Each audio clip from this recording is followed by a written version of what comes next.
Everyone, happy Thursday. It is July 7, 2011. Thanks so much for joining us here tonight. Truth Brigade on AmericanFreedomRadio.com. Hope you had a lovely day because we sure have an incredible show in store for you tonight. This is part 2 of the Method of Manifesting Magic and Miracles with Tobias Lars, who is the author of Listening to the Sun and Awakening Souls. He is also a personal awakening coach and the creator of Spirit Travel, which you can find at spirittravel.com. That's one T in the middle, spirittravel.com. Amazing adventures literally all over the world to help you connect with that which we have sometimes forgotten. If you would like to join us for the chat tonight, that's over at TruthBrigade.com. Any questions or comments, please feel free to give us a call at 402-237-2525. That's 402-AFR-2525. It is so good to have you here this lovely Thursday. How are you doing, Tobias? Part 2. We are doing part 2. Duh. Duh. Duh. All right. Yes, we are here in the southern part of France. We're doing part 2, you duh. No. Oh, no. Hey, our guest was from France last night. Really? Yeah. Wow, what a coinky-dink. I didn't know that. Lately, isn't it fun when you just sort of pick things up and you realize, yes, holy cow, I'm actually psychic, you know? We make fun of it. We have tried to make light of it here at the Holy Church of the Irreverent Doings of whatever it is we're doing. Yeah, the Church of Christie. There you go. Can I be an irreverend in your church, Christie? Absolutely. You are hired. Of course, we don't have any money to pay or anything, but yes, I appoint you in charge. We're not quite there yet, where guilt creates tons of money, but actual freedom and liberty doesn't quite get people to give as much yet. We're changing it, though. No, but we get lots of fun. We get lots of fun, yeah. We need to add some DNS, whatever that means. Funds. That's right. Now, isn't that funny, though? They build huge churches on mandatory tithing and guilt and fear-mongering, you know? I remember as a 19-year-old walking through the halls of the Vatican and just room upon room. I mean, so many rooms that after a while people just sort of skip them, of shelves full of antiquities and Roman artifacts, and it's amazing. Those things are all priceless, and the church is just all hoarding them. Anyway, we're trying something new. We're not quite there yet. A few generations from now, we will have undone this separation of the church from the spirit, this separation of the church, the true spirit, from our state of oneness, So, anyhow... Part 2. Part 2. Here we go. Well, if you missed last week, of course, you can get the archives at truthbrigade.org or AmericanFreedomRadio.com and click on archives, 0 Points of Separation, the Method of Manifesting Magic and Miracles. And you also put up a video about this very topic on YouTube and courseofawakening.com. And last week was so beautiful. We had awesome callers and just sharing how they were able to manifest things in their life. And, got me thinking a lot and realized that, what, we all do it, albeit, I'll speak for myself, unconsciously. What if we were able to do it consciously? And if we can do it in, little situations that I've talked with you about, why can't we do it in regards to the bigger picture, even what we're talking about, the Church of Christie doesn't have money and things like that. But obviously, we certainly are taking part in creating the life that we are living. So how do we become more conscious of being able to manifest situations, things, people, etc., into our life? Yeah. And I want to talk about that in just a second. But I want to say, we goof around and have fun and playful and kind of silly here, which the current programming on Earth kind of will take that as, oh, they're not a serious person. Mm-hmm. Yeah, you're damn right I'm not a serious person, because that's boring as hell, But, we could easily put on, and now we're playing with image a little bit here too, we could put on that sort of, in our research, our foundation, the foundation for researching the fundamentals of the universe.org. We could make something up and have a research institute and write books at it from sort of a observer perspective and be very scientific about it. We could do that, And in a sense, you're still more respected a little bit, I know if I stuck an MD behind my name and wore a suit and tie, it's just how deep the programming is. Which I almost went that road, by the way. I almost became a geneticist, and I just thank God every day I didn't end up in that black hole and had to crawl my way out. But, I just want to point out, so when Christie and I are having some fun and playful and goofy, don't take that for that we don't know what we're doing, Not at all. This is actually the next step. The true teachers on the planet now are going to be going into silly, goofy innocence, because, as all teachers have said, that truly is the way to heaven, Become ye as little children. Children are pretty playful. You can't get them to quiet down unless they're really tired, you know what I mean? Mm-hmm. And they naturally play. They laugh. It's just sort of natural. It's a natural openness. This will reveal the secrets of the universe. This is why innocent and sort of clean, innocent spirits have confounded the world. Nikola Tesla was hated by Thomas Edison because Nikola would just receive it directly. Tesla would get it innocently, directly. Mm-hmm. Edison had to slave for 1,000 times, the old way. In sweat and toil shalt thou barely work out thy salvation, you piece of junk, etc. Right? That's the old way. So I'm just wanting to say, we can have a lot of goofy fun, but the reality is it's because I've seen enough of, quote, serious circles. Where do you want to spend your Saturday nights, like learning at the college? I remember all my years at university, whenever I go to the library and you were supposed to study, there was something in there that just put you to sleep. Like half the people in those cubicles are like at the library. Mm-hmm. Why? Because a library is a dead place. I know I'm stepping on some classes, churches, etc. Mm-hmm. Yeah, churches too. Good friend of mine who, in this world got labeled with, some problems, which to me is just sensitive and open, calls it museum face. It's like after you've spent some time in a museum, all the blood is drained from your face, all the blood is pooling in your feet. It's like for guys having to go shopping, you know what I mean? It's like, oh my God, I'm going to fall on the floor and turn into a blob. Why does that happen? There's no life, because there's you're going around. Don't speak.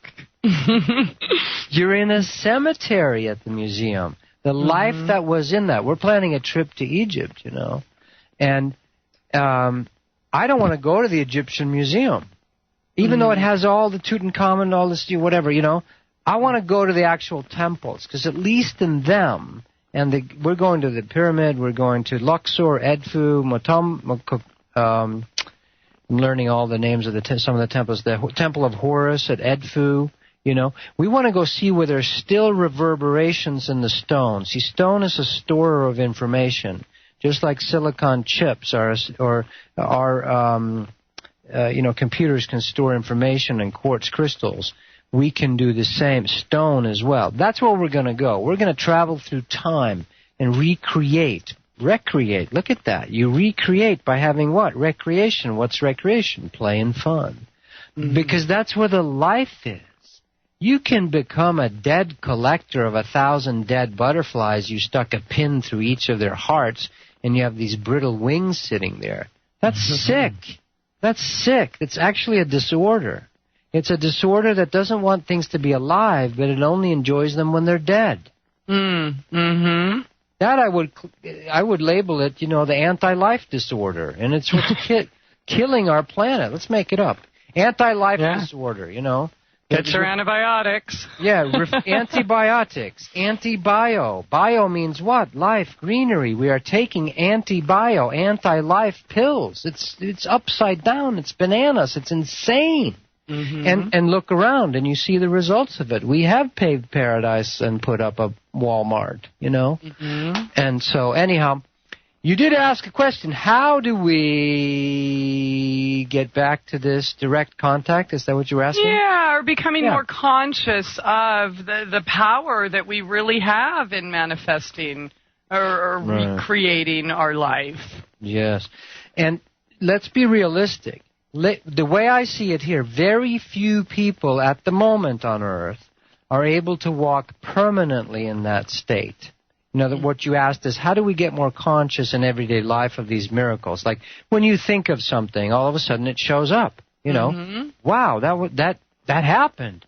And then the mind jumps in there and goes, that was just a coincidence. Don't start thinking things you shouldn't think. Life's hard, life's difficult. Only the early bird gets the worm, Look out for number one, right? Mm-hmm. And it jumps right in there to negate. The negator mind, the devil, if you will say there's no such thing as miracles, right? Oh. Mm-hmm. So most people today walking around, we have sort of glimpses of it or sort of happy accidents or coincidences happen for us. And then the mind gets in there and goes, what happened? And then when we try to make it happen, it seems to not work. Yes. Because there's a natural flow where you sort of almost, you don't think it's a miracle. It is just living. I had a client yesterday, a young man, and he likes to sit and watch the birds. And it just got very clear for me, if you sit and watch the birds, watch how they're in the natural flow of things. This is what St. Francis woke up from. St. Francis watched the birds, and that totally woke him up. And he realized, they don't have a process of doubting. Should I fly off the branch now, or should I wait 5 seconds? When's the right time? I'm all nervous. I don't know when to do it. Mm-hmm. The birds don't do that. Flying just happens all of a sudden. It's sort of a natural God impulse. It is being done through them, not my will. Sound familiar? But thy will, O Lord. Yes. And so the birds don't get up in the morning and go, I wonder if I'll find a worm today. What if I don't, Well, why did Susie not talk to me yesterday? Why did she not sit next to me to the branch? What does she mean by that? They don't have an antagonizing adversary mind that puts doubt and all that junk in our heads. So there is a way for humans. We are original humans. We were also in that natural flow, Without thinking, things would just occur. See, we've made a god of thinking. Thinking is really the problem. Because there's a difference between thinking and intelligence. There's intelligence in the bird. There's intelligence in a whale. There's an intelligence in a dolphin that is, super intelligence. Mm-hmm. They have transcended our doubtful, our thinking plagued by our thoughts state. Dolphins have. Their brain is the size of ours. Sperm whales' brains are much bigger than ours. There was a Cro-Magnon man, which was not Neanderthal, by the way, who had 30%, 25% more brain matter than us, right? They were not from this planet originally. There's whole other ways of being. So we as humans we evolved into this fallen state. We fell into, let's try to rely on our thought processes, meaning, let's have logic, Cartesian math, let's teach all our kids algebra for no reason whatsoever.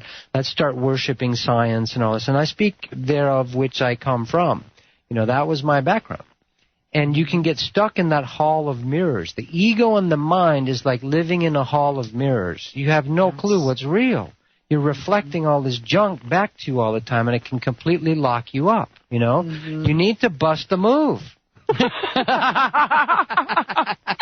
Oh, shoot, I don't have that sound clip ready. Bust a move, right? What that's trying to say, what was his name? MC something. I forget. Shoot, it'll come to me. Yeah, anyway, that was a channeling of God saying, hey, stop thinking, just talk to the girl, you know?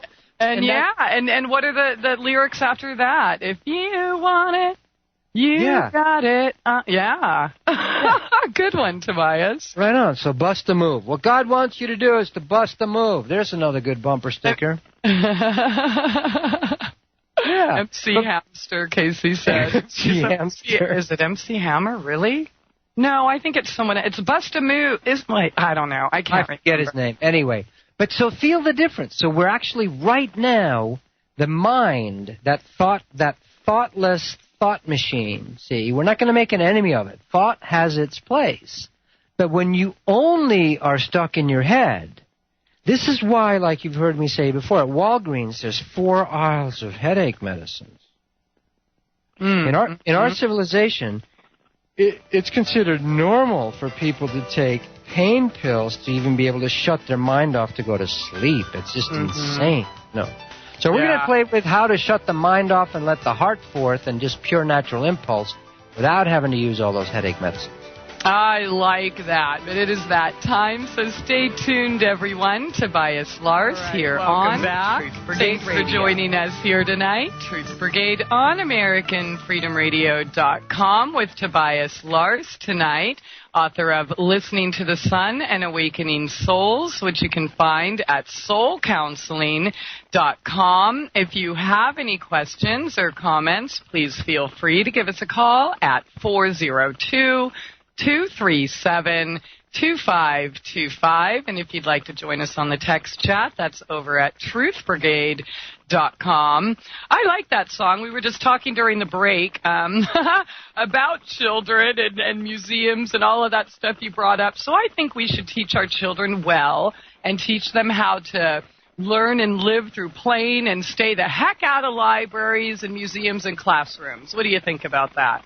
Right on. What if we could completely? What if you could have classrooms under the sky? Why should they be indoors? That's silly. Absolutely. There's a new school that was remodeled up the street here from where I'm sitting, and I drove by one day, and it looks like a prison. Yes, they do. It has these tiny windows, like they're just a foot tall, and it's almost like they're just way up high so no one can look out. You know, it's like cement prisons. They are. And then we set them all in a row. Why did it have to sit in a row? Why not a circle? And follow the leader. It's crazy. Yeah, when you are allowed to get out of your road seating, seats, then you have to follow the leader. Yeah. Right? Stand in line and do what, the person in front of you is doing. And, I mean, that's hardly a good ground, I guess, or base to learn individuality and going direct. And the Latin word for it, that education is taken from, educare, literally, if I have it right, means to pull out that which is within, meaning help, extricate, pull out of the child that which they have innately God-given talent, that which is inside them. And that is what schools are for, not to create. It's like Einstein said. He said something about, the glory of man isn't, God didn't give men backbones just so they could all march in syncopation, So we could all march uniformly as military. Militaries have the right place at the right time. We're all learning. It's all good in the end, of course. But so we're bringing new ways. And we can't do that until we realize we can trust the innateness of the child. We talk about it. We say, wow, where did that wisdom come from? You're just 2 years old. How did Mozart start playing immediately when he was 3? How does that young boy remember that lifetime? All these things that are happening. Can't we trust that impulse? That pulse of the I am, impulse. I am the pulse of God. The impulse of God can be trusted. You've heard me say it before. Whatever beats your heart, what grows your fingernails, what digests your food, what makes you able to do a voice. A voice is a miracle. A voice is a miracle. You cannot explain the intonations, the nuances, the timbre of someone singing or even speaking by just those two little flaps that are sitting in your esophagus. Mm-hmm. There's no way. It's a miracle of intelligence, not the mind, not the mind-masturbating mental muck, but the intelligence is different than the mind. There's the voice, the ability to hear, that's a miracle beyond physical cellular biology. So these finer energies, these finer impulses, I am the pulse of Source, are the source of God. We can trust that. We can trust it in the child. We can trust it in the dog. We can trust it in all created living things. As we know, when we let go and let God, or let go and let nature, same thing, let go of that which is natural, it creates amazing beauty. By their fruits you shall know them. The fruit of our civilization is toxic poison, whether it's in the form of Alzheimer's or actual garbage floating in the Hudson River. That's the fruit of our current civilization. Not only, there's beautiful things as well, like George Carlin, I would say, was a gift from God. Absolutely, definitely. Jesus Long Christ. live King George. Mm-hmm. Yeah. And lots of us. Oh, I want to say this here. This came up. It was on the radio stations this week. Paul McCartney was asked, or he tells a story in an interview of his financial manager. I don't think Paul has any problem with money. His financial manager said, when you turn 50, Paul, some of you might have heard this, you really should retire. You're kind of done. You don't need any more money. Spoken like a true financial manager accountant. It's like you sweat and toil and do all this stuff till you get a big enough pile, then you retire and live off of it. Yeah. And Paul said, his financial manager said, you really should stop working, when you're 50. And Paul looked at him and says, you don't understand. We don't work music. We play music. I like to continue to play in my life. Mm-hmm. And he also fired that guy, I guess.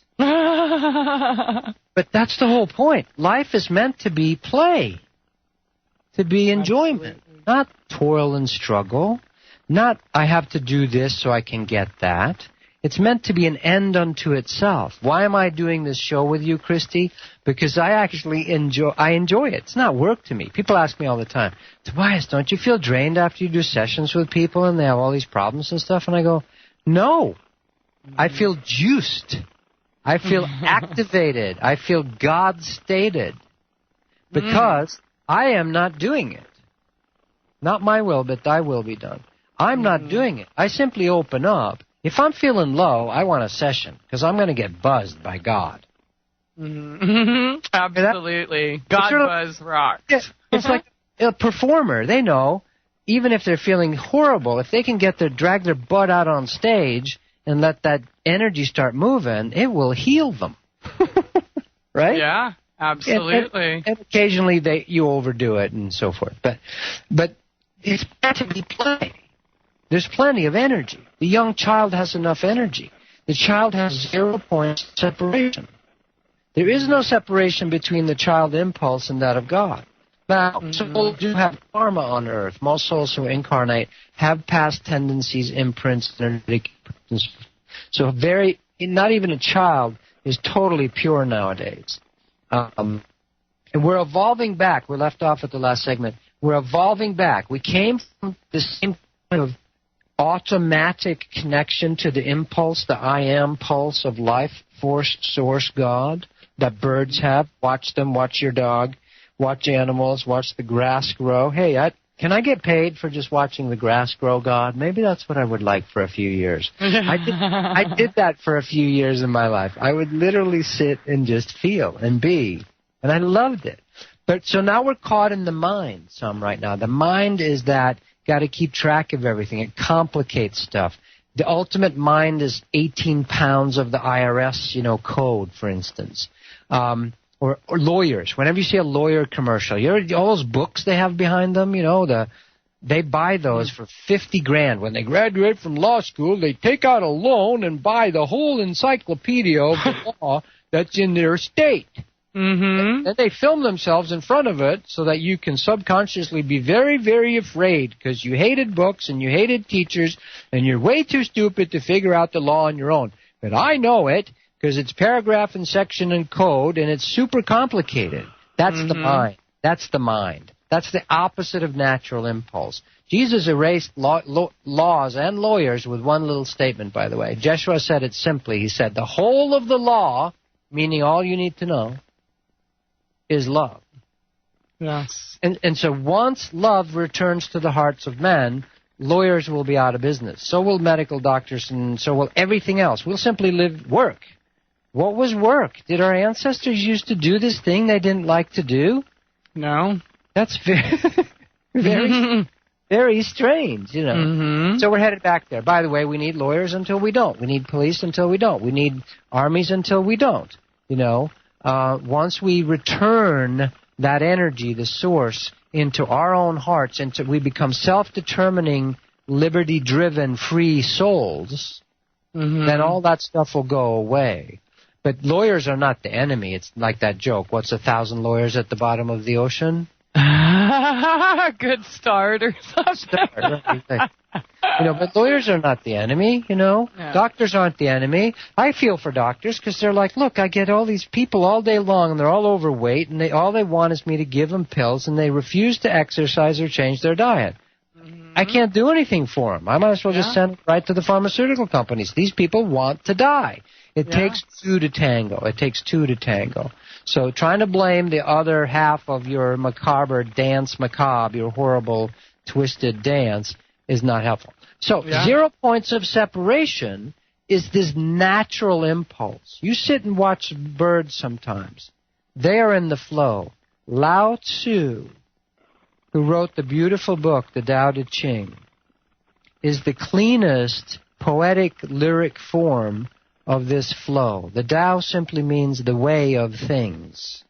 He doesn't even want to give it a name, just sort of, it's the natural flow is what Tao means. Which means nothing, right? The way of things. What way?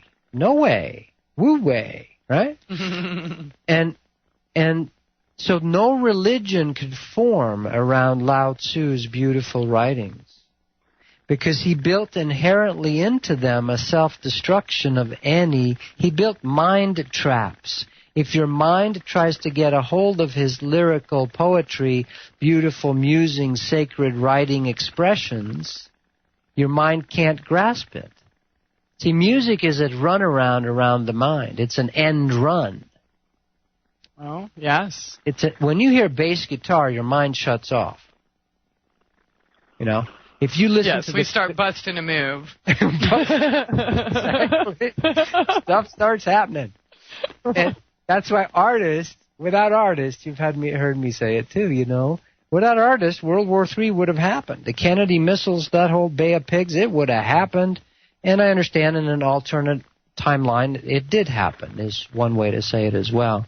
So this reconnection is the only trust there is. The only safe place. What, you think investing in stocks is safe nowadays? You think, and this is not that we shouldn't make money. Absolutely. Let your money in, let God give you money. But it's not where you can place your security. More and more now we're going to learn that the only security is that impulse of God's source inside my own being, my own belly, my own heart, my own throat chakra, my own mind, my own crown, my whole pillar of fire. That's the true impulse. And it takes care of you. This is the thing that St. Francis tried to share. He said, don't you think, or he quoted Jesus when Jesus says, don't you think who made the lilies and who made the birds can't take care of you also day to day? Now you can block that out. You can have beliefs. You can shroud yourself in cloaks and belief systems that say, I'm all alone. Life's a POS. No one can reach me or help me. and so it becomes. There is no God. If you put that energy filter around you, so it is for you, because the biggest creator, the most powerful creator of realities there is you.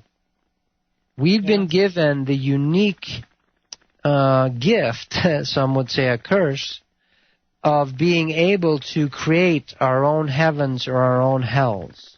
Yes.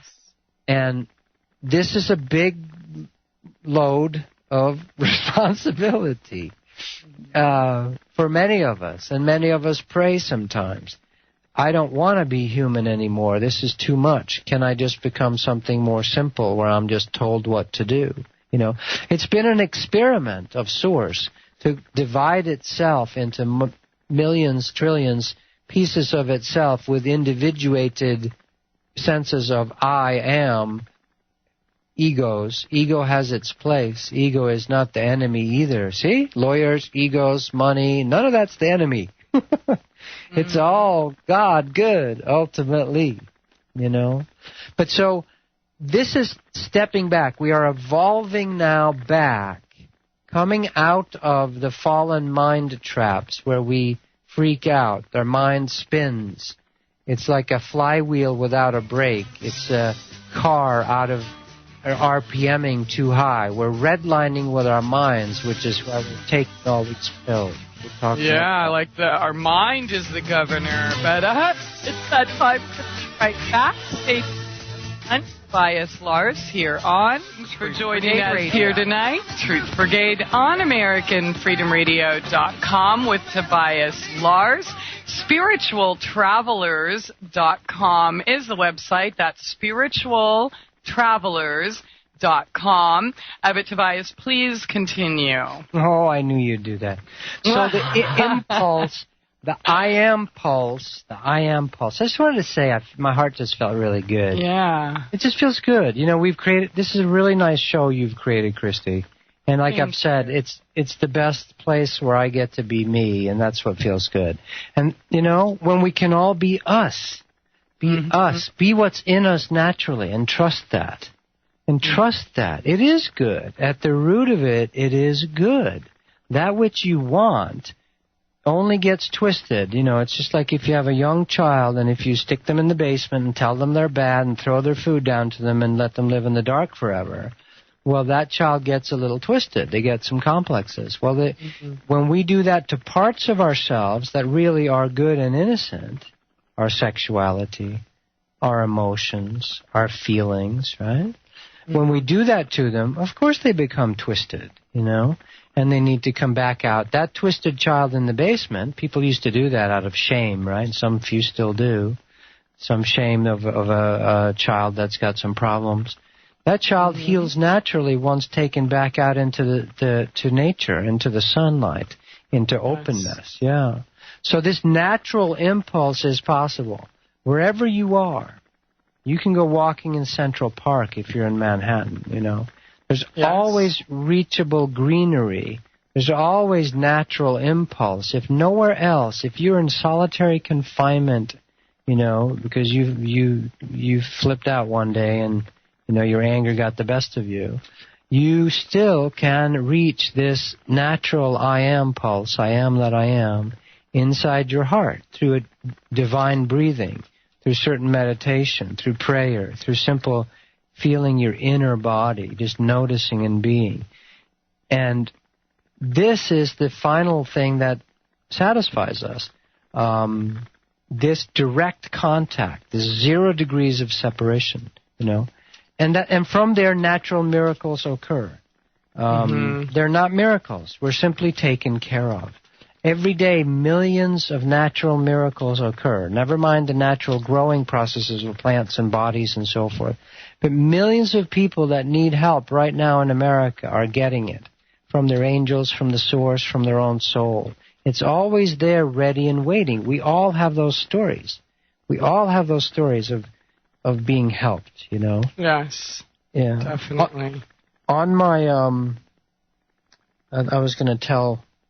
Well, did you want to tell us a couple, Christie, or did you have a couple you thought of for today about You mean, the manifesting and stuff? Yeah. Sure, I can share one. I kind of had a really, really big one this week.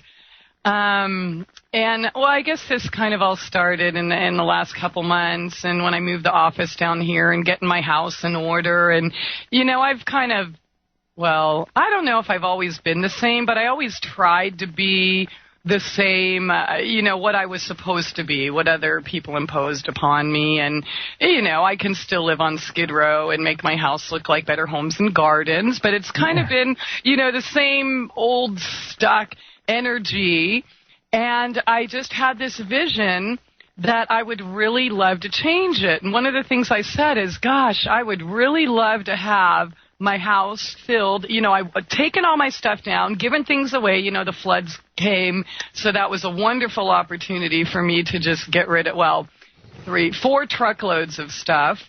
Wow. And but then I was thinking, well, shoot, I don't have money or anything to replace it with. Wouldn't it be cool if my house was full of original artwork or some of my photography if I could afford to get it printed and framed, right?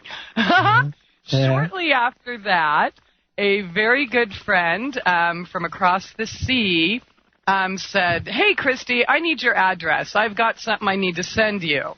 And, well, what was it?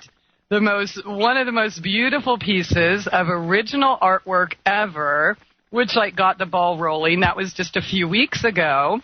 And then literally 3 or 4 days ago, or something like that, it was this week, it was I think Saturday, so 5 days ago or something, one of my friends here, who is an artist, was going through some changes and moving on and needed a safe place for his $100,000 worth of original artwork, and literally just dropped it off at my house. Didn't call or say, hi, can I put this here or anything like that. Literally just came, dropped it all off, and wow. And what was so funny is 2 days before that, I was looking up at the photo or the pictures I had in my bedroom, thinking, I really need a change. I love these beautiful single women and stuff, but I would like to, open up space, hold space for the possibility of something else. And anyways, I didn't tell him anything about this or why I was doing it or wanted to change or anything like that. And he says, well, you know what? Put it all over your walls. Do whatever you want with it. I trust you. And I'm like, really?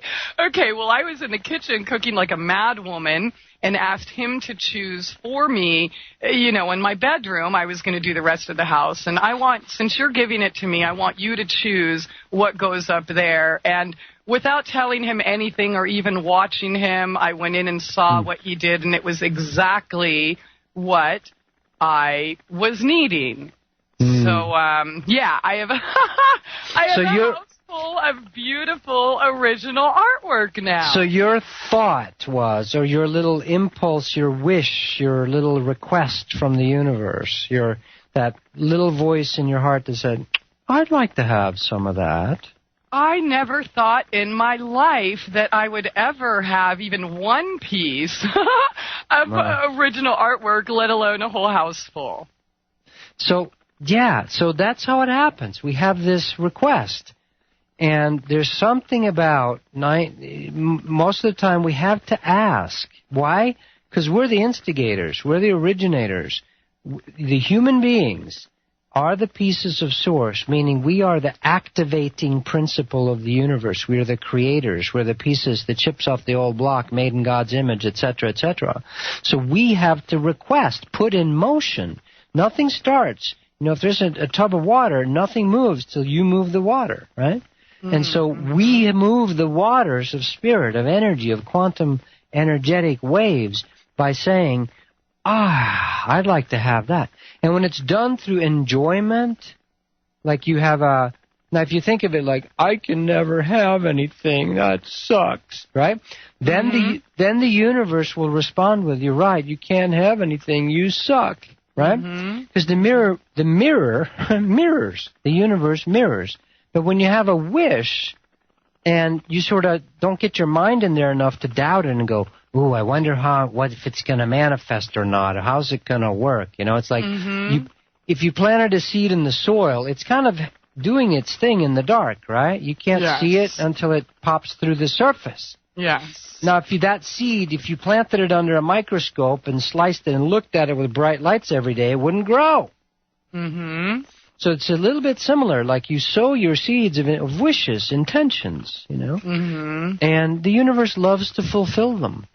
The universe loves to fulfill them. It's sort of like your dog loves to please you, most of them sometimes. Yeah. Well, I think they're also mirror reflections of us, you know, bad dog, bad owner, kind of mean, you know, it kind of. Right.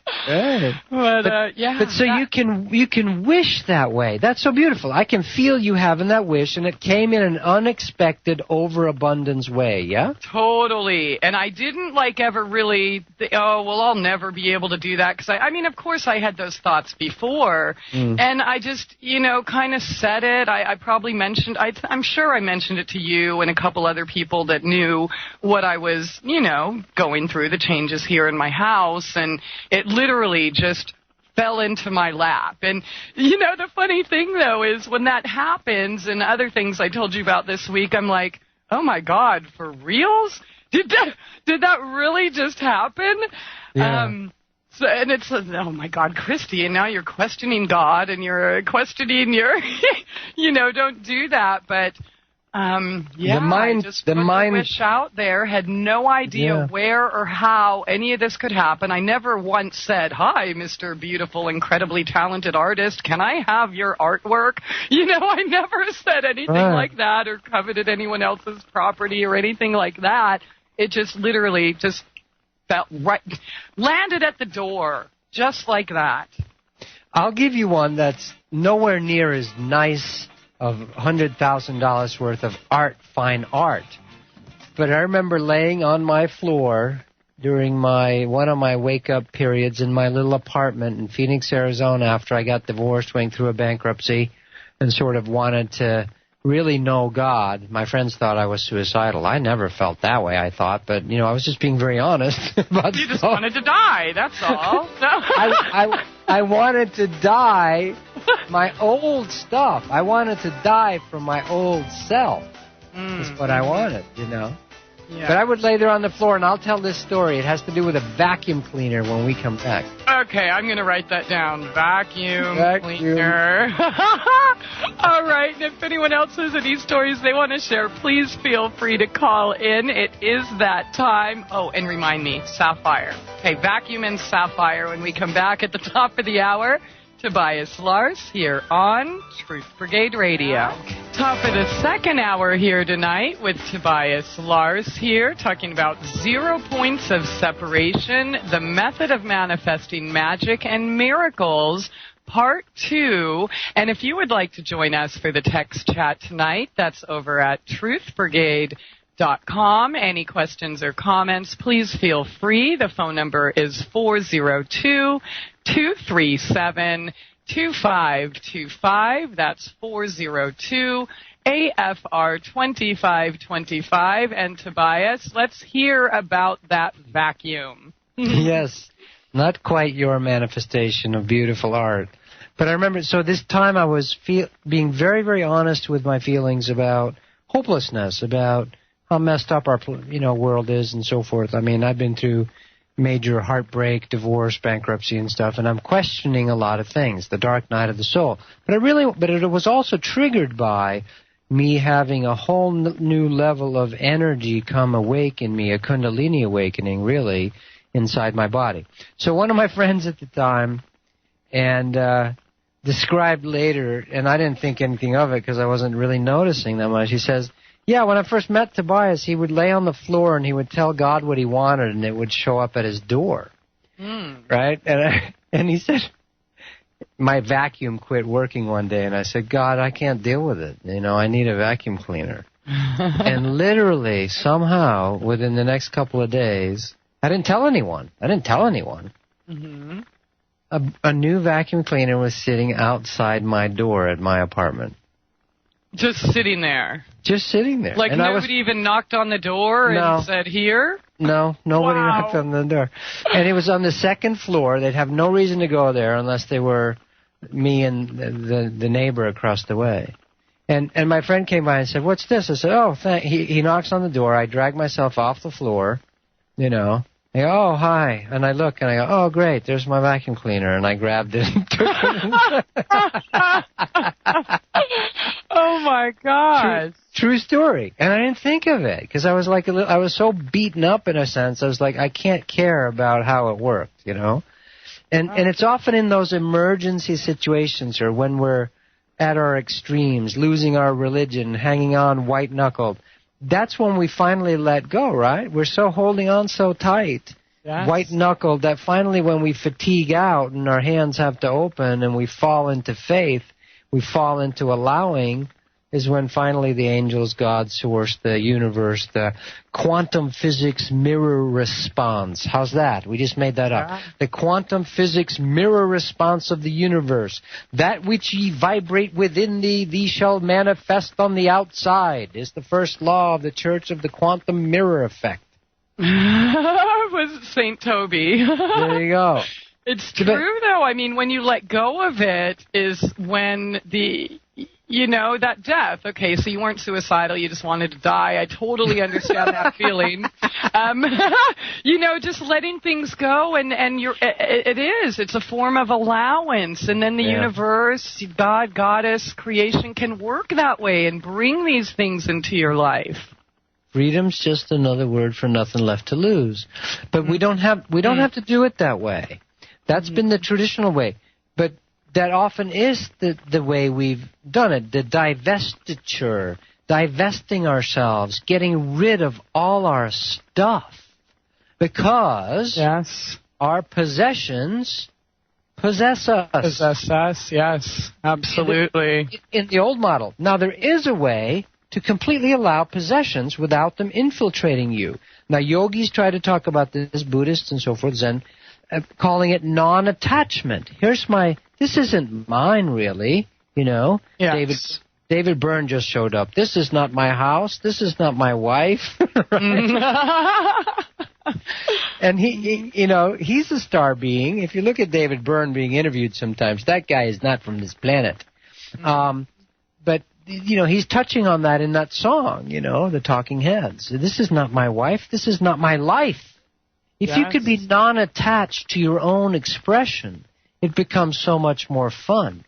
It is in the trying to hold on to that we lose, truly. Yes. I love that scene of David Bowie when he's on stage, singing whatever, later in his career, Dancing Shoes or I forget what, My Red Shoes. And a girl in the audience, I've told this before, but it's such a good example of not holding on to stuff, went and bought like beautiful roses, a whole, bouquet of roses for him, and she's right in the front row wanting him to take it, and he goes over while he's singing and he grabs all the roses and she gets to give them to him. She's completely fulfilled, she loves it. He takes 3 steps to the right and gives the roses to somebody else. Both of those women, could have been men, probably in his case too, totally loved it. One got to give and one got to receive.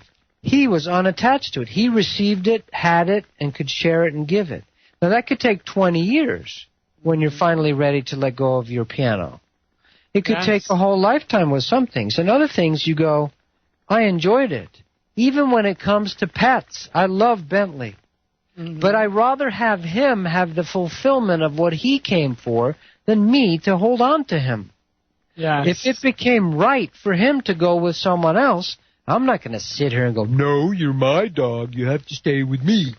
No, that's stupid. That's blocking the flow. That's damming the river. That's damming and cursing the river. Things will flow so much better. Besides, then, when it's not right to be together anymore, whether it's your dog or your spouse, some of you women are going, yeah, what's the difference? My man's a dog. That's true. Holding on is stupid. Yeah. You know what that reminds me? I have another one. Okay.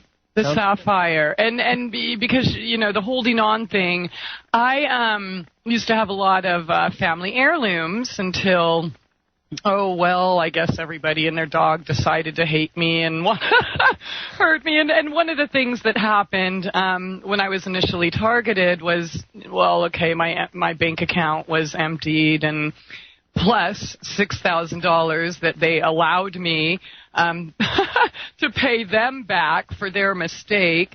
Another thing that happened is all of the family heirlooms and jewels were stolen. And, and it was kind of, I was really bummed for a long time. Like, oh my gosh, I'm never going to be able to replace that. And, my grandmother this, blah, blah. And I was kind of holding on to that. It took about probably a year and a half, maybe almost 2 years to get over it. Well, just under 2 years. So it was about 21 months later. I'm in North Carolina. We were doing one of our road trips, and somebody invited me to a mine. Oh, yeah, I'd love to go mining with the kids, and, what can we look for? And he said, anything you want, rubies, sapphires, emeralds, where do you want to go? So sapphire was my birthstone. And there were a lot of sapphires that were taken. It was also my grandmother's birthstone and stuff, so we chose sapphire.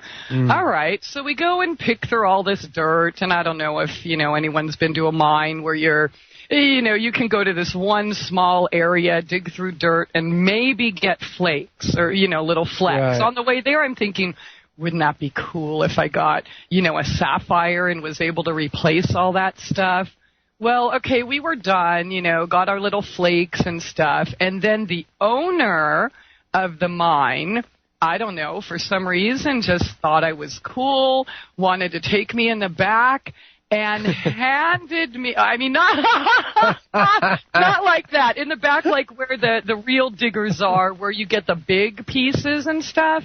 He handed me a 300-carat raw sapphire. Handed it to me. I'm like, huh? And, it's kind of funny because I'm kind of retarded and stuff, and never saw a raw sapphire. I've only seen them in jewelry stores and such, and right. He gave me a diamond cutter and says, here you can just smooth it out like this, make it into whatever shape you want to, or take it to a jeweler, do whatever. And I just thought it was so cool. I'm not going to take it out or sell it or have someone else. I kind of wanted it in its raw form, but it's funny. My friends still laugh at me. He gave me the diamond cutter to shave it down, and apparently I shaved off like over 150 carats worth because I wanted it like smooth and, so I could wrap it up and put it on a little necklace and stuff. But, yeah, that was amazing. Just wow. Of this big, beautiful sapphire. And it didn't happen until I was able to let that go.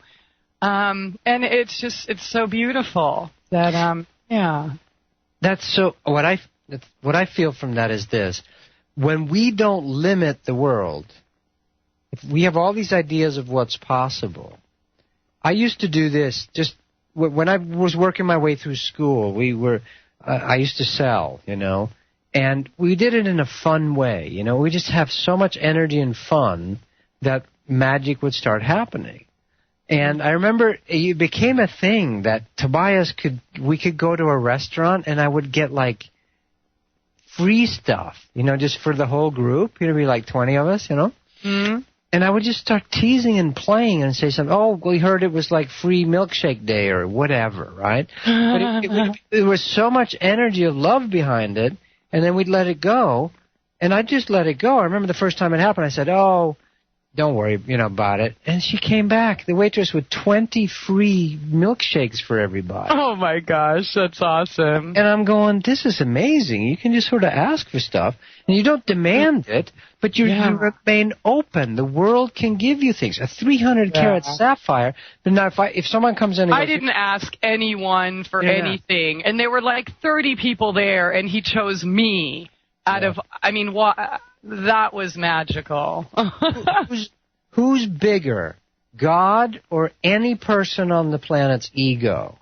Mm-hmm. Obviously, God is bigger. Even the people that work there were like, he never does this. Nobody's allowed back there. What the heck is going on? I'm like, I don't know, but thank you. I love you. Exactly. And magic like this can happen everywhere, any time. When you're open, the universe opens. It's the quantum mirror effect church thing again, The church of the quantum mirroring effect. I like that. I think you're onto something there, St. Toby. Yeah, right. No, St. Toby makes me feel very uncomfortable, so please continue doing that. No, that's wrong. I need to work that out. Yes, you're rebirthing. We're going to help you. I must have had some St. Francis incarnation energy or something. We're going to help you see who you really are. Yes, I'm crawling back in my hole right now. It's me and my dog. But when we're open, I can feel that. It's like everything can open. The most curmudgeonly, tight. I remember my ex-wife Marilyn did this with my dad.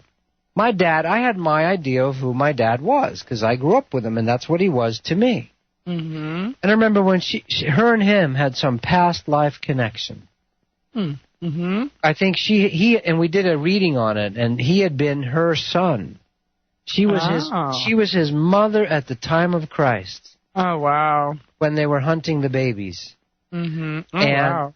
And she managed to keep him safe. And that was so funny. My dad was a nuclear physicist. The only story he would ever want to hear from the Bible was the story of King Herod trying to hunt down the babies. Wow. Like whenever we'd read that at Christmas, that was the only part that really got to him. Yeah. And then years later we did a reading, and it turned out that he was one of the babies that managed not to be killed.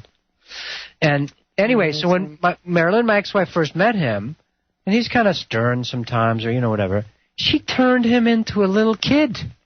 Mm-hmm. And she was not, she's very sociable and beautiful, but not, she would just goof with him and then joke with him when he'd get serious, and he'd look at him. It's sort of like an angry dog that you're not afraid of. The dog doesn't know what to do, so it decides, oh, you're not afraid of me, I guess I have to like you, Mm-hmm. And she would totally disarm him that way, And it was because she was open, and she remembered, or her soul did, from another time. So that clicked back into that openness in him. And I'd sit there with my jaw open and go, wow. Yeah, how'd you do that, Marilyn? It's like the little boy in Thailand. That little boy in Thailand, Google it right now, who's grown up with a huge python. Him and the python have grown up together. He's 5 years old now, and the python's like 20 feet long. And they sleep together, they hang out, and it's his friend. I saw a picture of him washing the python's head the other day. And people just get terrified, But because that child has that natural innocence, we can get around it and project, oh, it's just a dumb animal, it's going to eat the child at any moment. Yeah, and we could actually create that.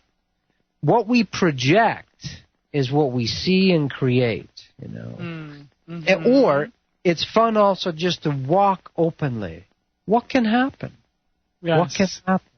I remember after, Jules, you just brought it up, Jules. After Joy's second grandbaby was born, I was walking outside my house, my apartment at the time, on the sidewalk one morning, and there was a red ruby ring on the sidewalk. Wow. A tiny baby red ruby ring. It had that gold, the 24 karat, the very yellow gold, which I love. It's in China, Hong Kong, and India. It's not the 14 karat stuff that doesn't look like real gold, Mm-hmm. It's a lot softer to it, and had a ruby in it. It was obviously for a baby. And I could hear the angel say, this is for Tabitha. Wow. Manifested on the sidewalk. Now, I felt a little fun when I gave it to Kristen and Phil, and they're like, oh, where'd you get this? And and I knew for them, if I couldn't quite explain at the time, well, the angels manifested it on the sidewalk. So I said, well, I found it. But still, it doesn't compute. In the world that expects everything to come through certain avenues only, then we have closed ourselves down. Now, this is not all about getting free stuff. This is also about the other end of that. Sitting in the restaurant and the waitress and God tells you, give her $50. Mm-hmm. And if you do that, if you follow that, you're guaranteed to have that energy somehow come back. Yeah, absolutely. Very well said, Tobias. It is that time again, though, so stay tuned. We're going to be right back after this short break. Tobias Lars here on Truth Brigade Radio. Welcome back. Thanks for joining us here tonight. Truth Brigade on AmericanFreedomRadio.com with St. Toby. I'm sorry, we got to make him go. Make him uncomfortable again. 0 points of separation, the method of manifesting magic and miracles, part 2. His website is spiritualtravelers.com, or his latest website, or soulcounseling.com. And, of course, feel free to give us a call if you have any questions or comments or wonderful manifestation stories to share with us at 402-237-2525. And if you'd like to join us on the text chat, that's over at truthbrigade.com. Tobias, we've shared a lot of stories. St. Toby to you there, young lady. That's right. I'm sorry. Put me back. By the way, do saints yell at people in traffic? If so, I'm in trouble. I think so, sometimes. Well, didn't Jesus, yell at the money changers? Yes, I always use that as an example when I flip out. There you go. All right. So listen to your own stories. And okay, so all right, we've shared a lot of stories about how these things have transpired in our lives. But how, the 0 point of energy manifestation. You are so intuitive. I was just looking at that and wanting to talk about it. That's really good. All right, let's do it. Let's do it. And why? That's another rap song, right? Remember that? The Wild Thing. Let's do it. These are ancient. We understand we're dating ourselves to the 80s. We understand that, but anyway. That's okay. We're older. You know why we wiser. picked up on that together? Because we were doing the 0 point. The 0 point, there's this whole thing about 0 point energy now in physics, right? Where basically there's a place where there's no time and space. There's a 0 point. It's an origination point. It's the pregnant point. The Hindu Vedas talk about this, the pregnant point that gave birth to the whole universe. It's sort of where before space and time. In the 0 point obviously exists everything. Therefore, unlimited amounts of energy exist in the 0 point. And this is why 0 point physicists or people are trying to find this place to be able to tap unlimited energies, right? Mm-hmm. But the reason you and I just connected on that is because inside each of our chakras, all your chakras, inside your spinal column, the 0 point is. The 0 point of manifestation, meaning before things turn into even energy or even thought or even intention, there's just the pure undifferentiated potential, isness. Pure undifferentiated potential is what was before the Big Bang, or what is before the Big Bang, because there's no time. Stephen Hawking, wake up. So you tap into that, I tap into that, and at that place, all things coexist simultaneously in all time and all space. I know that's mental words, but I'm actually feeling it as I'm saying it. Yes. And from that place, where you ask from that place, Yeshua tries to say it, no, you haven't even asked and it's already done, he says somewhere. Because from that place you are operating before time and space. So it knows it coincides. That's why coincidences are from this place as well. The word coincident means an incident is happening coincident at the same time because it's occurring simultaneously. So one way to do that, there really has to be meditative or stillness techniques. a way of reconnecting to these 0 points inside each of your chakra. Imagine your chakra as these spinning globes, little planets, okay? Mm-hmm. In a sense. And they're like little suns, you could say. At the center of them, set your controls for the heart of the sun. Mm. At the center of them, it is all occurring. It's all happening at the center. At the center for, again, the quantum church of awakening. It's all happening. Mm-hmm. The church, what was George Carlin's thing? The church of what's happening now. Him doing that? Mm-hmm. He's totally doing the church of what's happening now, since he's now moved on. Yes. Yeah. So in that 0 point is in you, is in us. Mm-hmm. Now, if you can do a full divine breath, for instance, is the shortest meditation on the planet. Simply in through your nose, a deep breath, let it connect to your tailbone, and then as you let that breath out slowly through your mouth, you've circled the whole circle, down your back and up your front. Mm-hmm. The inner body awakening and feeling these inner energies is the key. Because once you're seated or sitting at the center of your chakras in your spinal column, some meditation techniques in yoga talk about actually picturing siddhas or Buddhas sitting at the center of each of your chakras. This is just a visionary method to try to reach that place. So some form of breath technique. I am going to make a video. Maybe it's the one I do next. It's called The Full Divine Breath, the world's shortest meditation. We can do one right here. All right. Simply what it is you breathe in through your nose and you sort of feel the energy of it, prana. See, there's an energy behind breath called prana or life force or chi, like qigong, tai chi. Mm-hmm. You breathe in through the nose, and you kind of see it going up through your head, back down your back of your skull, back down your spine, and to your tailbone. That's the in-breath through the nose. And then you have to pause for a moment, obviously, at the bottom of your tailbone at the end of the in-breath, and now it turns around and comes up your front. Your sex, your intestines, your belly, your heart, and you let it out slowly through your mouth. So in through the nose, goes up into your forehead, down the back of your skull, down the back of your spine.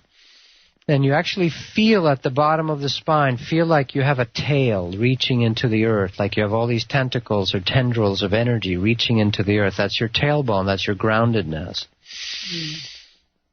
And then as it pauses naturally and it turns around, you let it out through your mouth, it comes up your front and out through your mouth.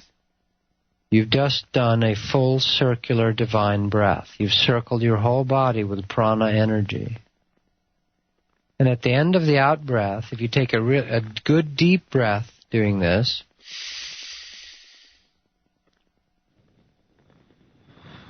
and let it out through the mouth slowly, you will find a divine moment of pause, a God pause at the end of the out-breath, where you just sit for a beat, like 1, 2, and do nothing. And that is the disjoining of the in and the out-breath that Krishna in the Bhagavad Gita, that Kriya Yoga, that all teachings about the breath, the true Kriya Yoga teaches. Because it is in the breathlessness, it is when the breath ceases, which it can. You can convert the energy of the breath into pure prana. And if you practice with this one full divine breath, and I'm not breaking any laws or any injunctions, sacred yogic injunctions, because I'm not teaching the actual Kriya method. This is something I've come up with myself for all you yogis out there that might think I am. Mm-hmm. And this one full divine breath will center you. You can do it anywhere, anytime. And then I would recommend you couple it with the inner body awakening, so you feel your own inner body. And I do have an MP3 of that at innerbodyawakening.com. But you can all get this directly from God as well. I'm a good coach if you want someone to help you. Mm-hmm. Yes, you are. And this, thank you. And I think you're better than good. Thank you. It does work. I'm always surprised, in a way. I'm still surprised after 20 years of people come back and say, oh, this happened or that happened. You know, I'm always like, wow, that's amazing. You know.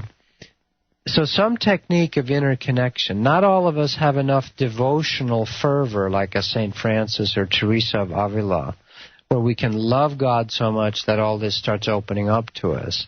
Very few humans have that level of sort of love for God, you know.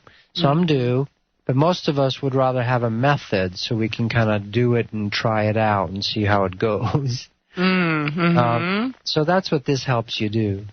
And learning to feel your inner energy body will totally put you in this space too. And then learning to drop in to your spinal column and into each chakra. And you will have, just like a rose unfolds with 100 petals, your energies will start unfolding for you and show you little ways of telepathy, of being able to simply put... A few years ago, I realized that when I put my attention on something, anything, I'm watching TV or someone mentions something, it could be the Pyramid of Giza, it could be, you know, bacon, it doesn't matter. Anything in the universe, if I put my attention on it, all of a sudden I start getting all this information about it. And that's what's called the Akashic Records or the Book of Life. This is a natural ability that humans have. I didn't used to have that. But after I started doing some of these yelling and screaming at God, I want to wake up, and I would have teaching and help energetically, purging too, laying on the floor, hoping for a vacuum cleaner, you know. Right? When that, all of a sudden these abilities come to you because they're natural, they're latent, they're inside us. They are the impulse, the I am the pulse of source, of God. I am the pulse of God. So maybe it wasn't that you didn't have it, you just weren't aware of it or didn't know how to access it. I had shoved it down and made sure I didn't know I had it. Yeah, because I had been programmed, like most of us, by schooling, by parents, by a normal current civilization, which basically tramples on flowers in the street and tramples on the tender energies of the child's heart. And so I got trampled too. We all got trampled. We've all been trampled in the stampede to nowhere. Hey, that's a good name for a song, the Stampede to Nowhere, you know? That's all we're doing. Go stand on a bridge somewhere over a highway one day. That sounds all too familiar. Where are we running to and from? Go stand on a bridge over a highway someday at rush hour and just go, what the heck? Where are we rushing to and from? Burning up gas for no reason, you know? There's nowhere to go. This is why masters, when you meet true masters, you're like, she's not doing anything. They're just sitting there. Well, they are abiding in the peace of God. They're abiding in the pregnant point of God. They're abiding, they're living, they're hanging out. They're being in the all potential, the all possibilities, the all probabilities. And they find that so pleasurable and enjoyable that they do things as the impulse of God tells them to, because it wants to. But they don't stress and worry if they don't do anything. That's why masters love just sitting there being, like a bump on a log. You go, we're supposed to be doing something. Really? Who programmed you with that idea? Doingness is doingness. Caca. Yeah. It's like busyness, known as business. That's where they changed the I to, for the Y to an I just to confuse us. But it's busyness. It's a waste of time, most of it. Yeah, absolutely. It's a burning off stressful energy. It's one way to do it.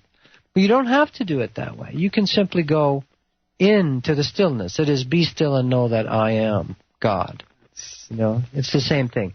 So that doesn't mean you sit there and go, for 24 hours a day. Not at all. Yeah, sitting there, hi, I'm God, I'm God. That isn't going to do it either. No. There's a doingness that happens naturally. Eckhart Tolle is very much in that space if you hang around him. But he gets stuff done. He's got websites and things. And it's not because he wants or needs the money. It's because the impulse of God is suggesting to him, hey, would you do this for me? And he says, yes, because I like the buzz you're giving me. That's how it works. The best buzz there is vitamin G, vitamin good, vitamin God, vitamin spirit, you know. It's so once a master, you'll see that you can't get them to hurry or worry. You can't, because they're like, no, there's nothing to worry or hurry for at all, you know. Yeah, Tobias, we have a caller. Oh, go. Let me practice my psychic powers. I just saw you send me a Skype message. We have a caller. Okay, here we go. It looks like a Skype call. So if that is you, welcome to the show. Namaste, Christie. Namaste, Uncle Toby. How you doing, Louie? Namaste. Namaste. No more staying around here. Anyways, yeah, I just got home. I was riding my trek around Manhattan, and yeah, I'm really starting to see what Christie and people like you are starting to say. I hate commercials. We'll be right back. Okay, well, we do too, so just hang on for just a few minutes, and we'll bring you back up right after this short break. Stay tuned, everyone. Tobias Lars here joining us here tonight. My goodness, unfortunately, last segment here with Tobias Lars, spiritualtravelers.com or courseofawakening.com is the website. Our friend Louis B. is on the line, so tell us how angry you are tonight, Louis. I want to hear all about it. I want to hear about it. No, it's really mostly it's like, and I'm like surprised that I was aware of this anyways. I feel it like coming off the concrete.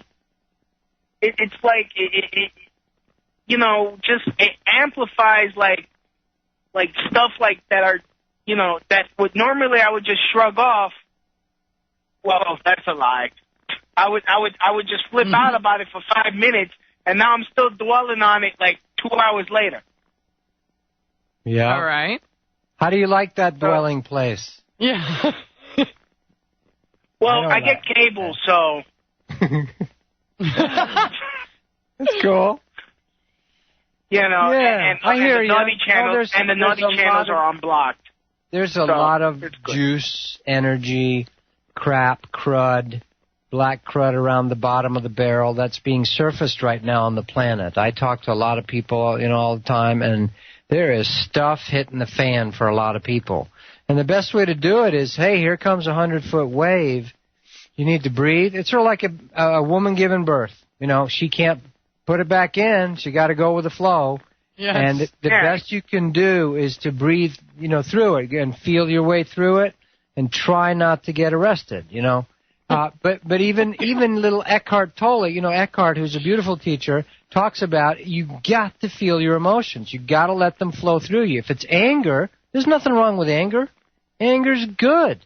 You know, I used to, like I've said, go crank. But if you're fighting against the yellow cab and like you just want him to come out, you're inviting him outside. Now the Department of Coincidence Department wants to have a point here. During the break, Christie and I were just the Department of Redundancy Department. During the break, Christie and I were just talking about being in Manhattan, and I just told her a story of how my girlfriend and I, we were driving her car actually, showed up in Greenwich one time, and as she got out of the car, she opened her door, and a cab just took the door off her, practically just bent it forward, you know. So there you're bringing up cabs again. There must be something. It's all the cab's fault. It's all the cab's fault. I think you mentioned Brooklyn too, or Adam mentioned Brooklyn and cab. Yeah, no, I was in Manhattan. I was in Manhattan, like I said. No, I was coming from a salsa class, meeting up with my family there. So you know, so I decided to ride it home instead of taking the train, since I had it with me, and I said, hey, it's a nice day, might as well. But, you know, they have a bike lane. They have bike lanes. Damn, you know, the yellow cabs, they beep at you. I'm like, I'm on the bike lane. And then they have the nerve to try to curse me out And you know what? Bad for them because, oh, here's a red light. So it's like Christmas in July for me right now. I start talking about all I want to know, does that cabbie look like the Terminator? Does his skin actually, did you blow the skin off of his face or what? I tried to take his head off. Like, this is Sparta, you know? I wanted to kick him down that hole. But, I know. Man. Right in the middle. Try this, Louie. Next time, and by the way, I understand.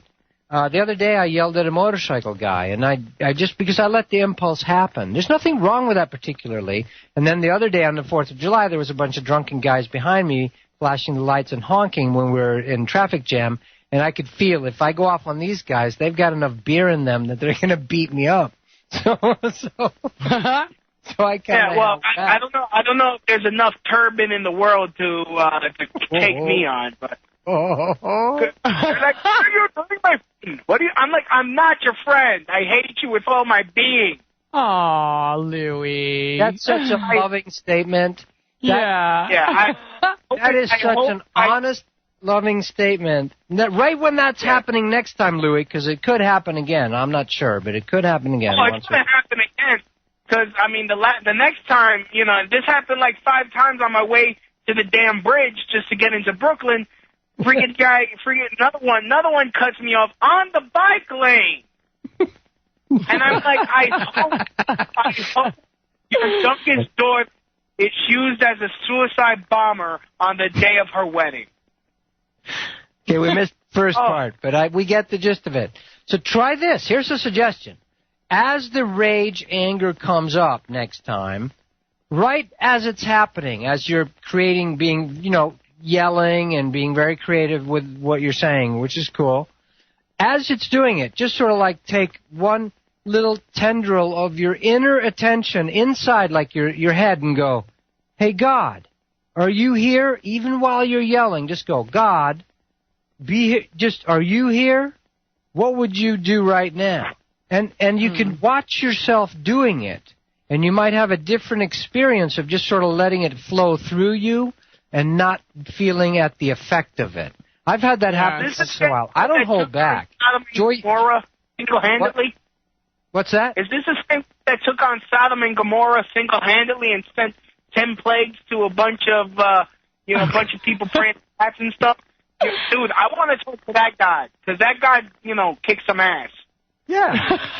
Talk to him. That's fine. Go, hey, God, you know, be here. But just see what happens. It's like Zen and the art of what do they call it? Zen and the art of traffic rage. You know what, though? Maybe somebody just commented in the chat, God maybe is trying to teach you some patience, and this reminded me of an email I got a while back. I want to share it with you guys because it's just funny as can be. This is from one of our listeners in Italy. He sent this. Hi there, Christie. Just thought you might be interested in my latest rain experience yesterday evening. I had to go up to the top of the hill to visit a client, and when the time came to leave, it was pouring with rain. I was walking along the road, cowering under my umbrella, and was about to start stomping and cursing when I remembered what you said about asking God whether he might not stop the rain for just enough time for me to get back down the hill.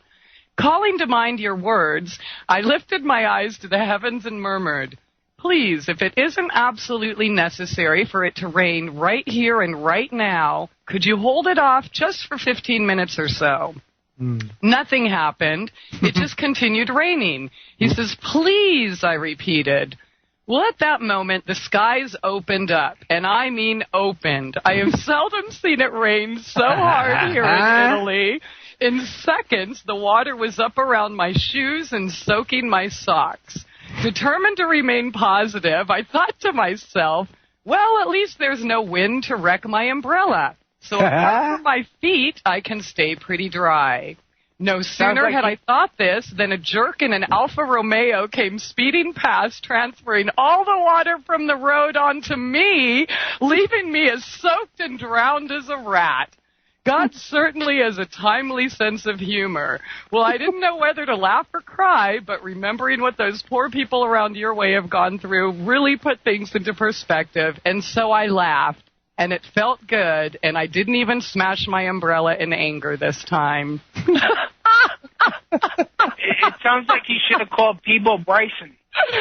I just thought that was stop great. The rain from falling? Okay.